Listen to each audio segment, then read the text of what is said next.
कसाब के अदृश्य गुरु का मुंबई प्लान 26/11 के षड्यंत्र की पूरी पिक्चर ऑपरेशन तहफ्फुज़ खाना। पर्दे के पीछे का फिल्म, पर्दे के पीछे की सबसे खतरनाक साजिश और पर्दे के पीछे ही बेगुनाहों के कत्ल का जश्न।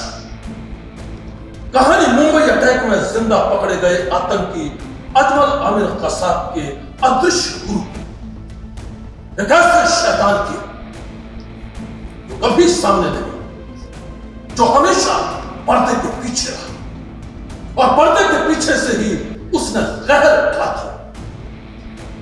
देखिए आतंक के डॉक्टर तहफ्फुज़ राणा के षड्यंत्र की यह पूरी पिक्चर, ऑपरेशन तहफ्फुज़ राणा की यह अनसुनी कहानी जिसने पूरी दुनिया में फैलाती है सनसनी।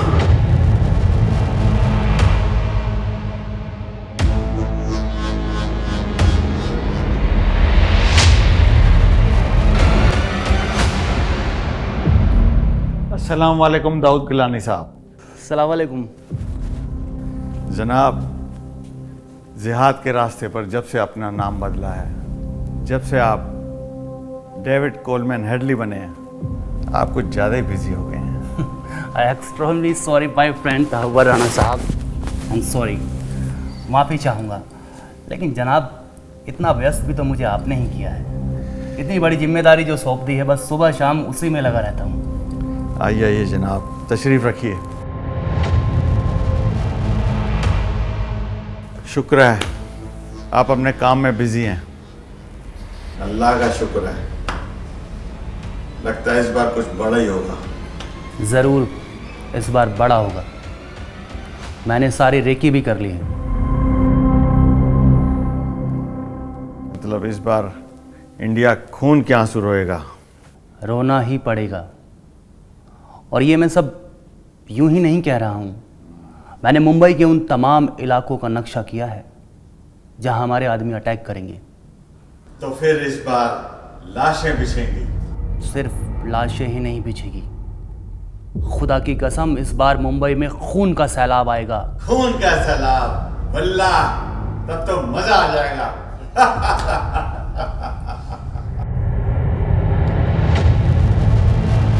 17 साल पहले वो अपनी खूनी प्लानिंग पर कुछ इसी तरह मुस्कुराए थे। साजिश थी मुंबई पर आतंकी हमले की। तब इस हमले के लिए जो सूत्रधार के रोल में था, वो पाकिस्तान की आर्मी में 10 साल तक डॉक्टर रह चुका था। नाम था तहव्वुज़ राणा। और दूसरा था राणा के साथ पाकिस्तानी आर्मी स्कूल में पढ़ने वाला उसके बचपन का दोस्त दाऊद गिलानी। वही दाऊद गिलानी जो आतंक के रास्ते में नाम बदलकर बन गया था David Coleman Headley. Neeraj, Dawood Gilani से डेविड कोलमैन हेडली तक का सफर, इसके पीछे मकसद क्या था और आखिर इस नाम के पीछे की पूरी मिस्ट्री क्या है? बहुत ही बड़ा सवाल आपने श्रीवर्धन ये पूछा है, क्योंकि ये वाकई में एक मिस्ट्री था। और मिस्ट्री क्यों था? ये जो दाऊद गिलानी था, इसका बाप पाकिस्तान का था, लेकिन इसकी माँ अमेरिकी मूल की थी। ऐसे में जो इसके लुक्स थे वो अमेरिकन थे, यानी कि ये अमेरिकी लगता था। और ऐसे में पाकिस्तान की खुफिया एजेंसी ISI ने इसको चुना इसलिए क्योंकि उनकी साजिश में ये बिल्कुल फिट बैठता था। अगर ये भारत में आता तो इसके लुक्स को देखकर कोई इस पर शक नहीं करता। और इसीलिए मुंबई हमलों के लिए ISI ने खास तौर से चुना दाऊद गिलानी उर्फ डेविड कोलमैन हेडली को। जी सर, वही फाइल रखिए मेरे सामने, चेक करता हूँ सर। जनाब, इजाजत तो अंदर आ जाएं। ओहो तहव्वुज़ साहब, हमारे दफ्तर के दरवाजे आपके लिए तो हमेशा से खुले हैं। तशरीफ रखिए। शुक्रिया जनाब, आज आपको मैं ज़बरदस्त खुशखबरी देने वाला हूँ। और ये खुशखबरी है हमारे हेडली साहब की तरफ। कैसी खुशखबरी? खुशखबरी है ये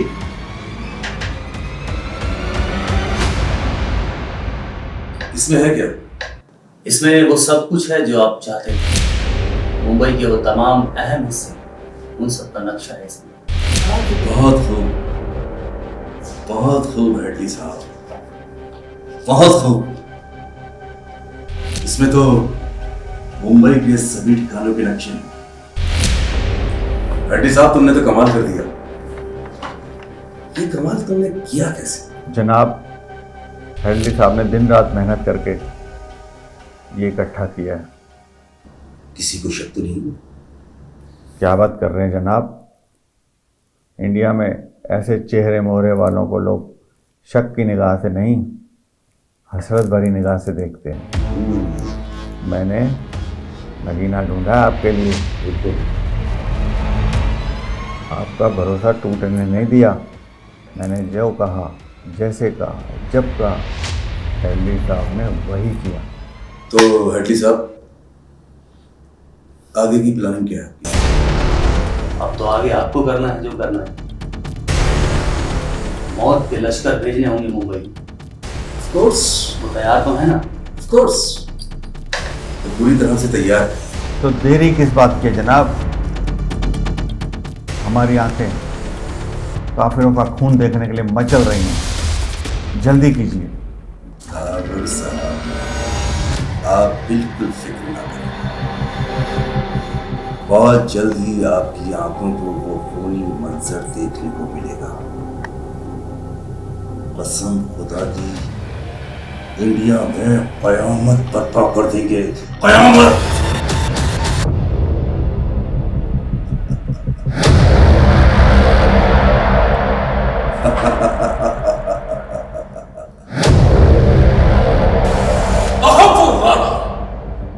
मुंबई हमले का ये वो सूत्रधार था जिसने डेविड कोलमैन हेडली के जरिए पूरे मुंबई की रेकी की थी।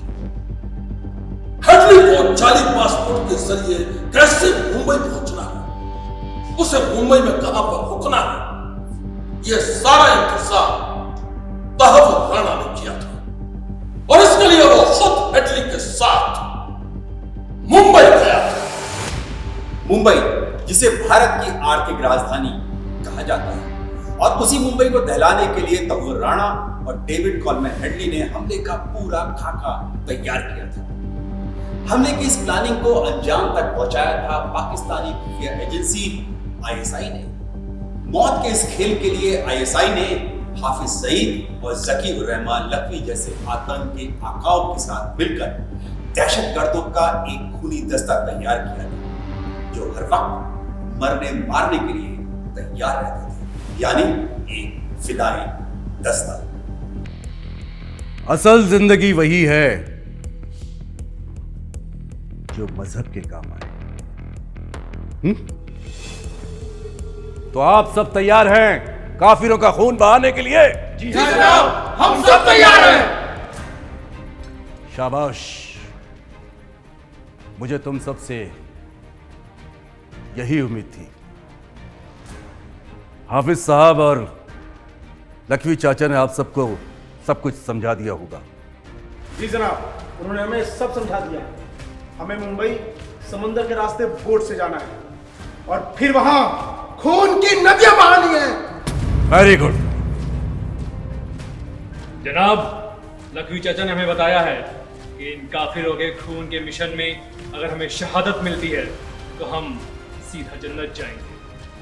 हुजूर, लेकिन जन्नत में हमारे खिदमत के लिए बुरे तो होंगी ना? बिल्कुल। आप उसकी फिक्र ना करें। जन्नत में आप सबकी खिदमत करने के लिए एक नहीं, दो नहीं, बल्कि 72 हूरें होंगी। 72। कोई आपका पैर दबाएगी तो कोई आपका बदन दबाएगी और कोई अपनी सारी मोहब्बत आप सब पर बरसा देगी, बरसा देगी। जनाब, तब तो मजा ही आ जाएगा।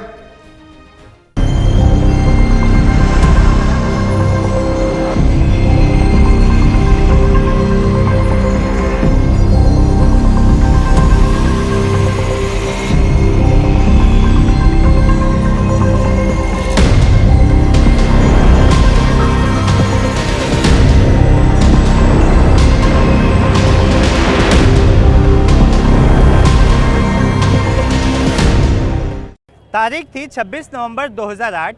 शाम ढल चुकी थी। मुंबई की हसीन रात पलकों पर ख्वाब सजा रही थी और तभी पाकिस्तान से आए 10 आतंकियों ने कोहराम मचा दिया। आतंकी दो के ग्रुप में आए थे। उनके निशाने पे थे मुंबई के भीड़ भाड़ वाले इलाके। आतंकी जब मुंबई में कहर बरपा रहे थे, बेगुनाहों की जान ले रहे थे, तहव्वुर राणा अपने जिगरी यार डेविड कोलोमन हेडली के साथ खुशियां बांट रहा था। मुंबई में आपकी रेकी का असर दिख रहा है। अरे मियाँ, आपको भी बहुत बहुत मुबारक। टीवी पर सब लाइव देख रहा हूँ।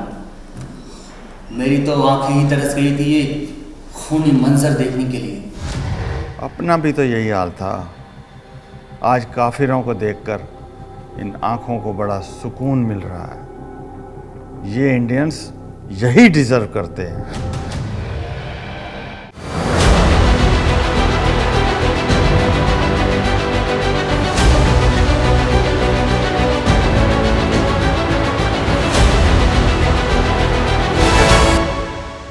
पाकिस्तान से समंदर के रास्ते आए आतंकी भीड़ भाड़ वाले इलाके में अंधाधुन फायरिंग कर रहे थे।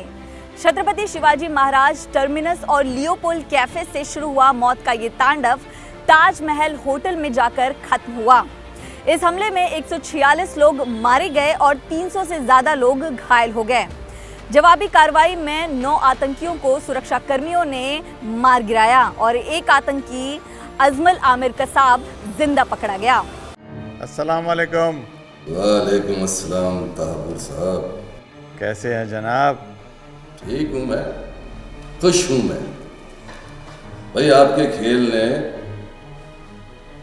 हमारा रुतबा, हमारी उम्र दोनों को बढ़ा के रख दिया है। आपके लड़कों ने मुंबई में कहर बरपा रखा है। देख रहा हूँ मैं, चारों तरफ लाशें लाशें दिख रही हैं। हाँ, लेकिन इस खूनी खेल में हमारे 9 बच्चों को शहादत देनी पड़ी है। एक अजमल कसाब पकड़ा गया है और ये इंडिया वाले उसको फांसी पर जरूर लटकाएंगे। हाँ, वो तो है, लेकिन इसमें हम और आप क्या कर सकते हैं? कर सकते हैं जनाब। इस हमले में जो 9 लड़के मारे गए हैं, पाकिस्तान सरकार को उन्हें निशान हैदर जरूर देना चाहिए। निशान हैदर? जी हाँ, देखते हैं। निशान हैदर पाकिस्तान का सबसे बड़ा वीरता सम्मान है और तहव्वुर राणा मुंबई हमले में मारे गए आतंकियों के लिए इसी सम्मान की बात कर रहा था। ऐसा इसलिए क्योंकि वो भारत के खिलाफ सीधी जंग छेड़ना चाहता था, लेकिन पाकिस्तान में इतनी हिम्मत नहीं थी। वो तो इस खूनी हमले के बाद सीधे अपना पल्ला झाड़ रहा था। ये तो आप ही ने लिखा। जनाब इजाजत हो तो अंदर आ जाए। अरे तहव्वुर साहब, अरे आपके लिए तो हमारा दिल और दफ्तर के दरवाजे हमेशा खुले हैं। तशरीफ रखिए। शुक्रिया। कैसे हैं? वो दरअसल बात ये है मेजर साहब कि इंडिया का रुख बहुत सख्त हो गया और पाकिस्तान सरकार के ऊपर भी बहुत प्रेशर है। कहीं हम खड़े न जाए। तहव्वुर साहब, ये इंडिया वाले कितना भी शोर शराबा मचा ले, मैं आपका बाल भी बांका नहीं होने, ये मेरी गारंटी है। शुक्रिया। वैसे ये मोहतरमा कौन है? ये मोहतरमा अपने हुस्न से इंडिया वाले लोगों को शिकार बना, हनी ट्रैप क्वीन है। भारतीय सेना के कई लोगों को अपने हुस्न के जाल में फंसा चुके हैं। माशाल्लाह, फिर तो हमारे ये अगले प्लान में बहुत काम आएंगी।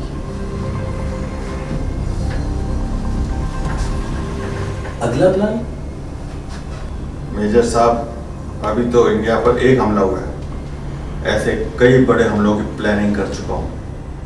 आप आगे आगे देखिए होता है क्या। अरे वाह, वेरी गुड। तहव्वुर राणा की खोपड़ी में साजिशों के न मालूम कितने प्लॉट थे। वैसे तो पेशे से वो एक डॉक्टर था। उसने 10 साल पाकिस्तानी सेना में नौकरी भी की थी, लेकिन 1997 में कनाडा में बसने के बाद उसने अपनी पुरानी जिंदगी के सारे चैप्टर बंद कर दिए थे, और यह सब हुआ था एक साजिश के तहत। कनाडा में तहव्वुर हुसैन राणा ने पहले एक इमिग्रेशन सर्विस और फिर एक स्लॉटर हाउस खोला था। ओटावा में एक ट्रैवल एजेंसी भी खोली, जिसकी आड़ में वो आतंकी साजिश रचता था। बाद में तहव्वुर हुसैन राणा शिकागो शिफ्ट हो गया और एक लंबे अरसे बाद उसकी मुलाकात हुई अपने पुराने दोस्त डेविड कोलमैन हेडली से। हेडली को ही आईएसआई अधिकारियों से तहव्वुर हुसैन राणा ने मिलवाया था, जिसके बाद शुरू हुआ 26/11 हमले का एक खतरनाक चैप्टर। 26 नवंबर 2008 को मुंबई पर हुए आतंकी अटैक ने पूरी दुनिया को थर्रा दिया। हमले के बाद जब भारतीय सुरक्षा एजेंसियों ने साजिशों की कड़ियों को जोड़ना शुरू किया तो पता चला तहव्वुर राणा हमले से ठीक पहले मुंबई के पवई में एक होटल में 2 दिनों तक ठहरा था। तहव्वुर 11 नवंबर 2008 को भारत आया और 21 नवंबर तक भारत में रहा। इसी दौरान वो 2 दिनों तक पवई के एक होटल में ठहरा था। कहानी यहीं खत्म नहीं होती है। मुंबई हमले के बाद तहव्वुर राणा अपने बचपन के दोस्त हेडली के साथ भारत में और भी कई बड़े हमले की प्लानिंग कर रहा था, लेकिन इससे पहले कि उसे अपने खूनी मकसद में कामयाबी मिलती, अमेरिकी जांच एजेंसी ने साल 2009 में हेडली और तहव्वुर को एक साथ शिकागो एयरपोर्ट पर गिरफ्तार कर लिया। ये गिरफ्तारी कोपनहेगन के एक स्थानीय न्यूज एजेंसी पर हमले की साजिश के आरोप में हुई थी। अमेरिका में हेडली और तहव्वुर की गिरफ्तारी के बाद जांच एजेंसी एनआईए ने नवंबर 2009 में राजधानी दिल्ली में तहव्वुर और उसके साथी डेविड कोलमैन हेडली के खिलाफ अलग से एक एफआईआर दर्ज की थी। ये देश के अलग अलग हिस्सों में आतंकी हमले करने की योजना और भारत के खिलाफ साजिश रचने जैसी गंभीर धाराओं में दर्ज की गई थी। भारत में ये कैसी भीषण तबाही मचाना चाहते थे, इसका अंदाजा आप इस बात से लगा सकते हैं कि इनके टारगेट पर दिल्ली का नेशनल डिफेंस कॉलेज भी था, जहां देश विदेश के टॉप मिलिट्री कमांडर सामरिक मामलों से जुड़े कोर्स की पढ़ाई के लिए आते हैं। जांच आगे बढ़ी तो पता चला कि भारत के दुश्मन नंबर 1 तहव्वुर राणा ने अपनी पत्नी के साथ मुंबई के अलावा यूपी के हापुड़, कोच्चि और अहमदाबाद का भी दौरा किया था और इसके पीछे भी उसकी खूनी प्लानिंग थी।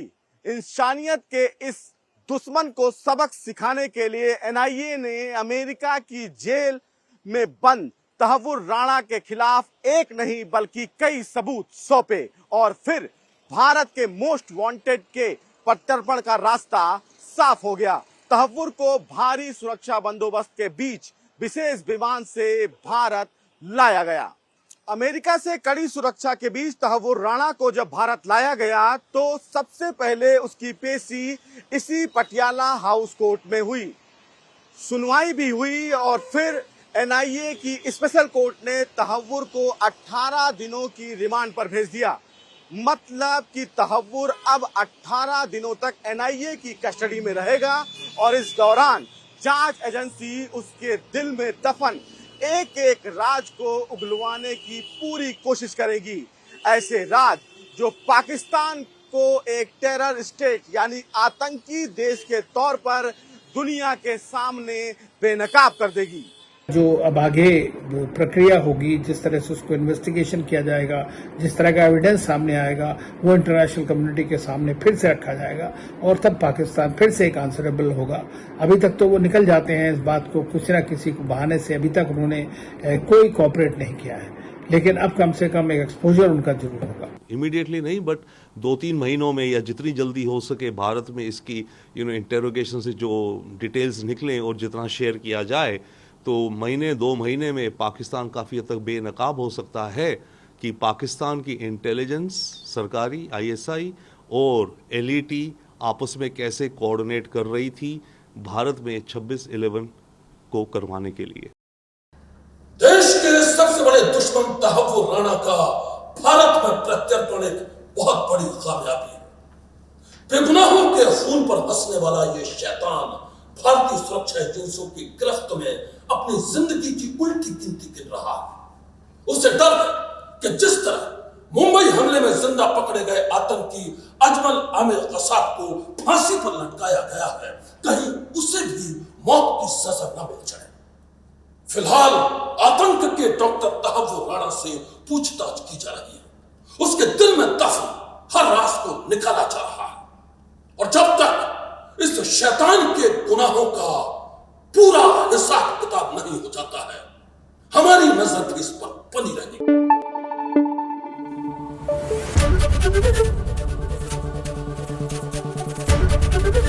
ABP न्यूज आपको रखे आगे।